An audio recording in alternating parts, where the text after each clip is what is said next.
নমস্কার সকলকে, স্বাদে গন্ধে চ্যানেলে তোমাদের আরও একবার স্বাগত জানিয়ে শুরু করছি আমার আজকের রেসিপি। আজ আমি তোমাদের সঙ্গে শেয়ার করব চিকেন পকোড়ার রেসিপি। দোকানে চিকেন পকোড়া কিনে খেলে চিকেনের ভাগটা খুবই কম থাকে।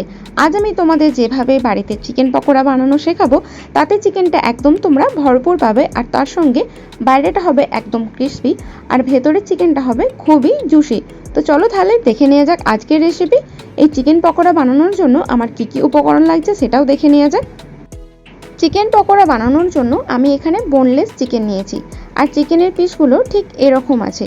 তোমাদের যদি বুঝতে অসুবিধা হয় তাহলে দোকানে গিয়ে বলো যে চিকেন পকোড়া বানাবো, ওনারাই কেটে দিয়ে দেবেন। এখানে মাংসের পরিমাণ আছে 400 গ্রাম। 400 গ্রাম মাংসের জন্য আমি এখানে 1 চামচ গ্রেট করা আদা ব্যবহার করছি, এবং তার সঙ্গেই ব্যবহার করছি 1 চামচের একটু কম গ্রেট করা রসুন। এই পকোড়া বানানোর জন্য আমি এখানে বোনলেস চিকেন ব্যবহার করছি।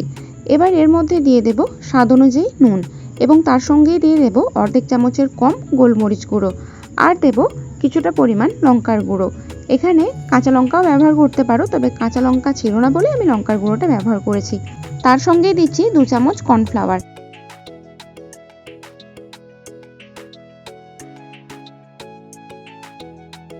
আর দিচ্ছি 1 চামচ ময়দা। এখানে তোমরা কর্নফ্লাওয়ারটা বাদ দিয়ে শুধু ময়দা দিয়েও করতে পারো। সঙ্গে দিলাম অর্ধেক চামচের কম গরম মশলা গুঁড়ো, আর দিচ্ছি 1 চামচ ভিনিগার। এবার এই সব কিছুকে একসঙ্গে ভালো করে মাখিয়ে নেব। চাইলে তোমরা এখানে অল্প পাতিলেবুর রস ব্যবহার করতে পারো ভিনিগারের পরিবর্তে। এবার এই সব কিছুকে একসঙ্গে একবার ভালো করে মাখিয়ে নিচ্ছি। শুকনো উপকরণগুলো খুব ভালোভাবে মাংসের সঙ্গে মিশিয়ে নিয়েছি।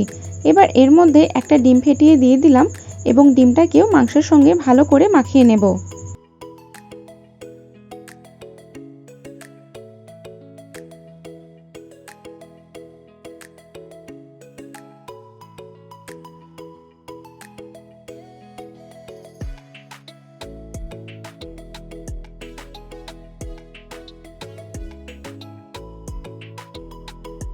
ডিমটা দিয়ে মাংসটাকে বেশ ভালো করে মাখানো হয়ে গেছে। এবার এটাকে সরিয়ে অন্য একটা পাত্রে আমরা দ্বিতীয় ব্যাটারটাকে গুলে নেব। তার জন্য বেশ কিছুটা পরিমাণ আমি এখানে নিয়েছি বেসন। বেসনের মধ্যে দিয়ে দেব এবার পরিমাণ মতো নুন।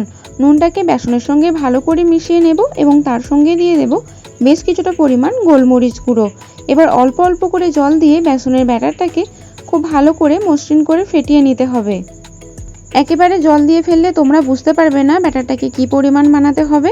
তো অল্প অল্প করে ব্যাটারে জল দিয়ে ব্যাটারটাকে এরকম একটা স্মুথ ব্যাটার বানিয়ে নিতে হবে।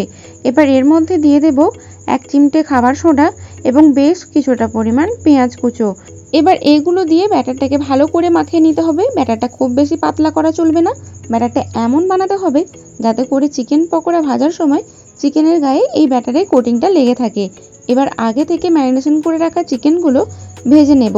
গ্যাস ওভেনে কড়াই বস করিয়ে তার মধ্যে বেশ কিছুটা পরিমাণ সাদা তেল ভালো মতো গরম করে নিয়েছি। এবার তেল গরম হয়ে যেতেই আগে থেকে ম্যারিনেশন করে রাখা চিকেনের পিসগুলো একে একে তেলের মধ্যে দিয়ে দেব। এবার বেশ কিছুটা সময় নিয়ে হালকা গোল্ডেন ব্রাউন করে চিকেনটাকে ভেজে নেব। গ্যাসের ফ্লেমটাকে মিডিয়ামে রেখে চিকেনগুলো ভাজবো। এক পিঠটা হয়ে গেলে এভাবে খুন্তির সাহায্যে অপর পিঠে উল্টে দেব। এবার এই পিঠটাকেও একটু হতে সময় দেব। এভাবেই 2-3 বার করে প্রসেসটাকে ফলো করে চিকেনগুলোকে ভেজে নেব।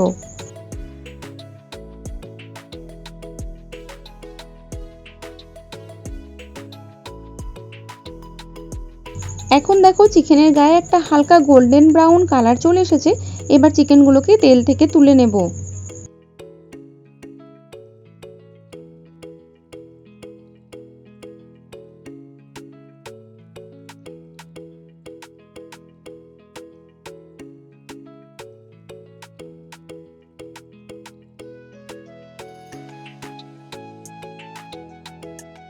এবার ভেজে রাখা চিকেনগুলোকে একে একে ওই বেসন গলা ব্যাটারের মধ্যে ডুবিয়ে দেব, আর চারিপাশে বেসনের ব্যাটারটাকে খুব ভালো মতো করে লাগিয়ে নেব।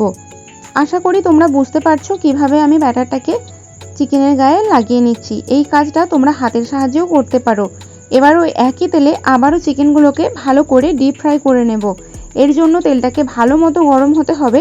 তেলটা বেশ গনগনে গরম হবে, তখন একে একে ওই বেসন গলা ব্যাটারের মধ্যে ডুবানো চিকেনগুলোকে তেলের মধ্যে দিয়ে বেশ ভালো করে ফ্রাই করে নেব যতক্ষণ না একটা গোল্ডেন ব্রাউন কালার চলে আসছে।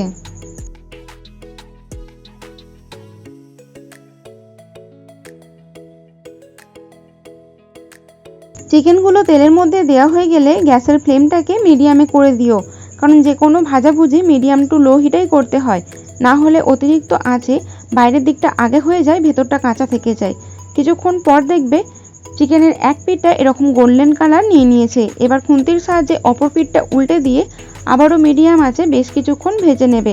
এতে করে চিকেন পকোড়ার বাইরের কোটিং এবং ভেতরের চিকেন দুটোই খুব ভালোভাবে ভাজা হবে।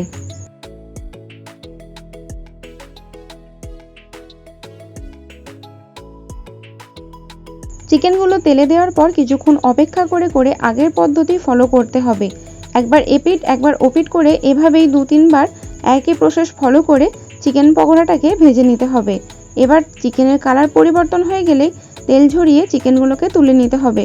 খুব বেশি ফ্রাই করার দরকার নেই, কিছুক্ষণের মধ্যেই দেখবে চিকেন পকোড়ার কালার পরিবর্তন হয়ে যাবে এবং কিছুক্ষণের মধ্যেই দেখবে এরকম গোল্ডেন কালার চলে আসছে। তো তখন তোমরা তেল ঝরিয়ে চিকেন পকোড়াগুলোকে তুলে নেবে। ঠিক একই পদ্ধতিতেও বাকি পকোড়াগুলো ভেজে নেবে। চলো তোমাদেরকে একটা কেটে দেখাই, দেখো চিকেন পকোড়াটা কতটা জুসি হয়েছে। বাইরের কোটিংটা একদম মুচমুচে আছে এবং ভেতরের মাংসটা খুব জুসি আছে। তাহলে চিকেন পকোড়ার রেসিপি আজকে এখান পর্যন্তই রইল। যদি ভিডিওটা ভালো লেগে থাকে তাহলে ভিডিওটিতে একটি লাইক করো, আর আমার চ্যানেলে নতুন বন্ধু হয়ে থাকলে চ্যানেলটিকে সাবস্ক্রাইব করে আমার পাশে থাকার অনুরোধ রইল। আর যদি তোমরা সময় পাও অবশ্যই করে এভাবে একবার চিকেন পকোড়া বানিয়ে দেখো, আশা করি তোমাদের ভালো লাগবে।